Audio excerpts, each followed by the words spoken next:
Most people looking for a benchtop lathe are tired of feeling like they are working with toys, but this 7x14 unit actually manages to bridge that gap without taking up half the garage.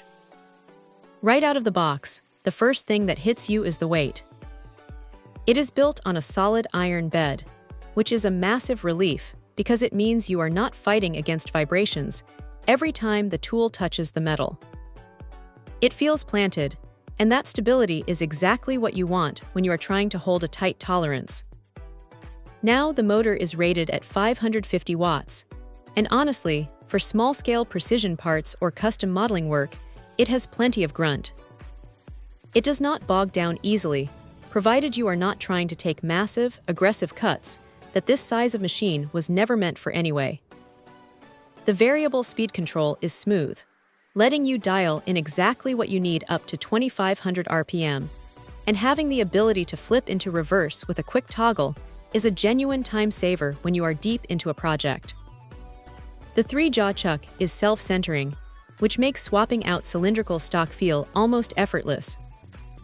It is accurate enough that you are not constantly fiddling with the setup just to get things running true. One detail that stands out is the V-slide ways. They have been heat-hardened and ground, which gives the whole carriage movement a really satisfying, buttery feel. You can tell they put some thought into the longevity of the sliding surfaces. Of course, it is not perfect. The nylon gears are a bit of a trade-off. They keep the noise down compared to a full metal gear train, but they do require a bit more respect during operation.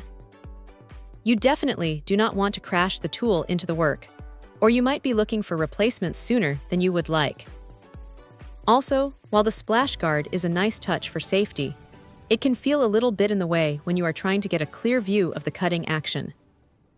You might find yourself leaning over it more than you would prefer.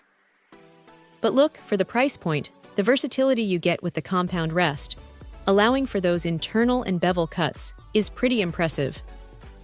It turns a simple benchtop tool into something that can actually handle some creative geometry. If you are a hobbyist who has outgrown the absolute entry-level stuff, but does not have the space for a massive industrial machine, this thing hits a really sweet spot. It is capable, it is sturdy, and it gets the job done without making you jump through hoops. It is a solid piece of kit that respects your time and your workspace. Check out the video description for updated price. And thank you for watching this video.